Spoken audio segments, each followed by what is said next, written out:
The white flag is out on another work week, so let's drop the hammer and rip through another lap of the auto world. The weekend awaits.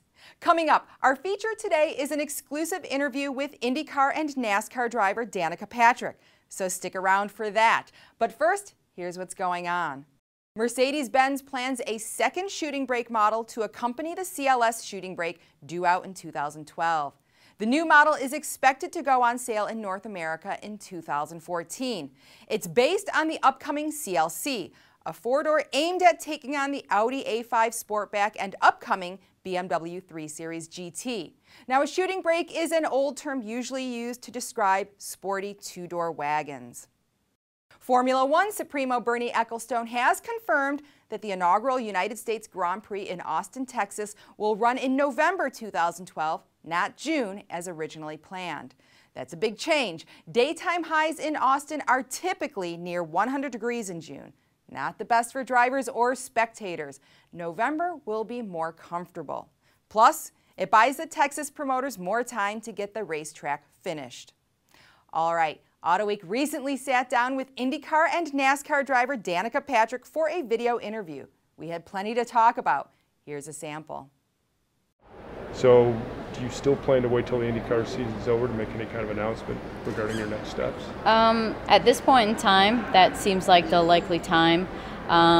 Maybe it's later. I'm not sure. You know, it takes a long time to kind of figure these things out. They're big decisions, and you know, I'm not also completely aware of, you know, where and what and when and, you know, where we're at with everything, because I'm told to just drive the car. You know, you go out and you perform every weekend, and when you perform on the track, it makes our job easier, so you just go do your job. So other than NASCAR having a bigger audience than IndyCar, and obviously potentially giving you more earning power, what is the attraction to moving more to stock cars? You know, there are things that I like about it better than IndyCar, and there are things that I like about IndyCar better than stock cars. So, you know, it's a toss-up. What makes what I like, where I want to be, what I want to do.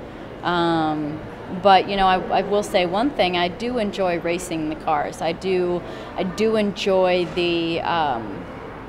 You have to really think when you're out there. You know, you have to plan ahead, and the cars don't stay consistent through the whole race or the whole stint, or run as they're called in NASCAR.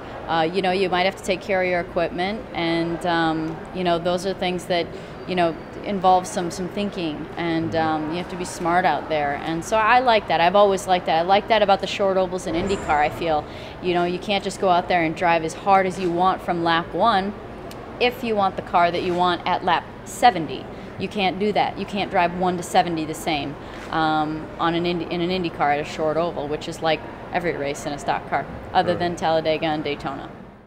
Can you talk about any kind of concerns about the risks involved? Because there are drivers like Sam Hornish Jr. who, you know, tried to make the transition to NASCAR and then just kind of get lost over time. So is there any concern that you're going to try to work to make this transition into NASCAR, and that could happen to you? You could lose that luster?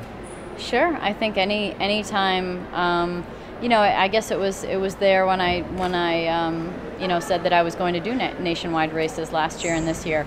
Is, you know, what's gonna happen? Am I gonna be good at it? Is it gonna make me look bad? Am I gonna hate it? Am I gonna love it? Am I gonna be good at it? So I think those things always run through your head whenever you're doing something different.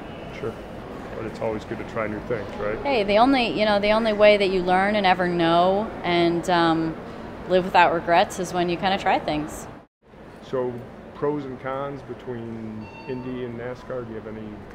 Yeah, I mean, I kind of explained them. You know, driving an Indy car is like nothing else. It does amazing things on the racetrack. There's no sensation like it. But racing a stock car is really fun. I think the races are really fun. There's bumping, there's banging, there's you know, a lot of transition through the race, and you know, anything can happen. There's more from our interview with Danica at Autoweek.com. Before we get out of here for the weekend, let's send some birthday wishes out to a couple of special friends. Parnelli Jones turns 78 today. There's not enough time to list everything that Parnelli has done, but we can't forget his 1963 Indy 500 win and the 1967 near win in the turbine-powered car. And on Sunday, retired NASCAR driver and team owner Rusty Wallace rolls over 55 on the life odometer. So we tip our cap to him too.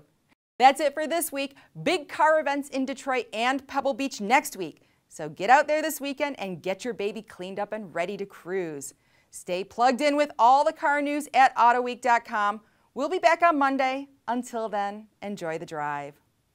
Thanks for watching today's edition of Autoweek TV. Be sure to catch all the latest car enthusiast news on Autoweek.com, in Autoweek magazine, and in Autoweek's iPad edition.